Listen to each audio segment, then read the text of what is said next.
আমার বাচ্চাটা নিচে চুরি করে ভাই। আমি থুইয়া গেছি বাথরুমের সামনে নিয়ে চলে গেছে। আমি ঢাকায় আসছিলাম একটা চাকরির উদ্দেশ্যে। আসার পরে আমি কয়েকদিন ঘুরছি, আমি চাকরি পাই নাই। চাকরি না পাইলে আমি যেদিন বাড়ি যাব প্রথম গেছি কমলাপুর রেল স্টেশনে, যে আমি সিট না পেয়ে ট্রেনে আমি আসছি ফুলবাড়িয়া কাউন্টারে। এখন আসার আগে আমার সাথে একজন অপরিচিত লোকের দেখা হয়। এও আমার সাথে আসছে ফুলবাড়িয়া কাউন্টারে। আইসা আমি ভাত খাইছি, সেও ভাত খাইছে এক হোটেলে বসে। খাওয়ার পরে আমি কাপড় কিনছি, কাপড় কিনে বাথরুমে গেছি কাপড় চেঞ্জ করতে। এরপরে সে এসে আমার মেয়েরে কয় কি, জামু তোমার বাচ্চাটারে দাও, তোমার ভাইয়ারে দাও, তোমার ভাইয়ের এক জোড়া জুতা কিনে এনে দি। এই যখন বলছে, এখন আমার মনের মধ্যে যেন কিরকম অদ্ভুত একটা ভয়ঙ্কর একটা ধাক্কা মেরে উঠেছে। উঠলে আমি বাইরে বেরো আইছি। আইসে আমার মেয়েটারে পাইছি, ছেলেটারে আর পাই নাই। অনেক অনেক খোঁজাখুঁজি করছি, অনেক করেছি, পাই নাই। এখন পরবর্তী রাত 9টার সময় গেছি আমি থানায়, নয়াপল্টন থানায়। যাওয়ার পরে তারা প্রথম অভিযোগ নিয়েছিল, তার 2 দিন পরে নিয়ে মামলা দিছে।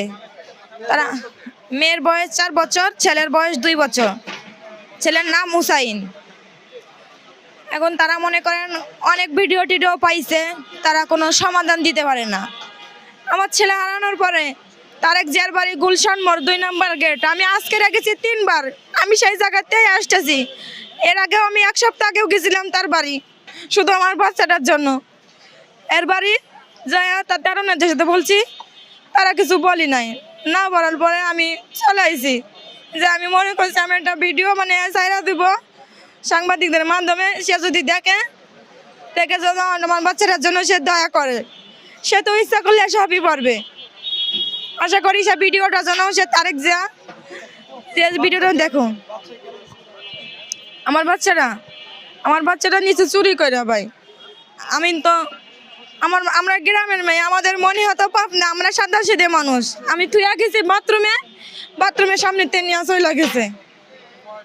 এখন পুলিশে অনেক ভিডিও পাইছে, চিটাগাং রোডে যে ফোনে কথা কইছে, সেখানকার নাম্বারও নিয়ে আইছে। তারা বলে আমাদের দ্বারাই সম্ভব নয় এই নাম্বার খুঁজে বের করা। তারা মাক্সারও ভিডিও পাইছে, মাক্সও ভিডিও পাইছে। তারা এখনো কোনো সমাধান আমার দিতে পারিনি। ছেলের ছবি আমার কাছে নাই, ছেলের ছবি এই যে কোন কাকু আছে এনার ফোনে আছে। এখন মনে করেন আমি অনেক দৌড়াদৌড়ি করতেছি। এই কয়েকদিনে আমার মেলা টাকাও খরচ দিছে, টাকার চিন্তা আমি করি না ভাই। আমি চাই আমার বাচ্চাটা বুকে ফিরে আসুক। যে আমার বাচ্চাটা আমার বুকে ফিরাই দিতে পারবে, আমি এই 10 জনের মাঝখানে যারা ভরা করতেছি, তারা আমি 2 লাখ টাকা পুরস্কার দেব। যে আমার বাচ্চাটা আমার বুকে ফিরাইয়ে দেবে, তারা আমি জায়গায় নগদে 2 লাখ টাকা পুরস্কার দেব। হ্যাঁ, আমার হাজব্যান্ড আছে, ট্রাক চালায়। হ্যাঁ, ঢাকায় আছে, গুলশান এতে কি লোড পরে এখান থেকে মেলা দূরে, ও গাড়ি আনলোড করতেছে। আমি আইছিলাম একটা চাকরির জন্য, গার্মেন্টস চাকরির জন্য। সেদিন চাকরি না পাবো, এদিনে গেছিলাম আমি বাড়ি যাব। যে আমি ট্রেনে সিট পাইনি, না পাইলে আমি ফুলবাড়িয়া কাউন্টারে আইছি। ওখান থেকেই আমার পিছু নিছে, যে আমার বাচ্চাটা নিচে, সে আমার ওখান থেকেই পিছু নিছে, ফুলবাড়িয়া থেকে। হ্যাঁ, যে গুলিস্তান 8 বক্স আছে না, পাবলিক টয়লেট, ওর সামনে থেকে নিচে বাচ্চাটা।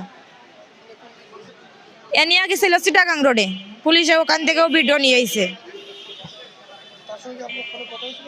না না না, তার সঙ্গে আমার ফোনে কথা হয়নি।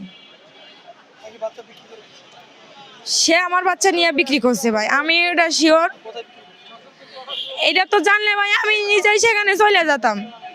চোরেদের মনে কি কখনো মায়া দয়া থাকে? তারা কি চুরি করে নিয়ে বাচ্চা তারা পালন করে? তারা তো টাকার লোভে চুরি করে নিয়ে যায়। তারা তো আর নিজের কাছে রাখার জন্য নিয়ে যায় না। আর যে বাচ্চাটা যার কাছ থেকে কিনছে, সেও যদি এই ভিডিওটা দেখে থাকে, তারা হাতে পায়ে ধরে অনুরোধ জানাচ্ছি, সে যেন আমার বাচ্চাটা আমার বুকে ফিরাই দেয়। যে সে কয় লাখ টাকা দিয়ে কিনে থাকে, দরকার হলে আমি তার সেই কয় লাখ টাকাই ফিরিয়ে দেবো। আশা করি সেজন্য এই ভিডিওটা দেখলে আমার বাচ্চাটা আমার বুকে ফিরাইয়া দেয়।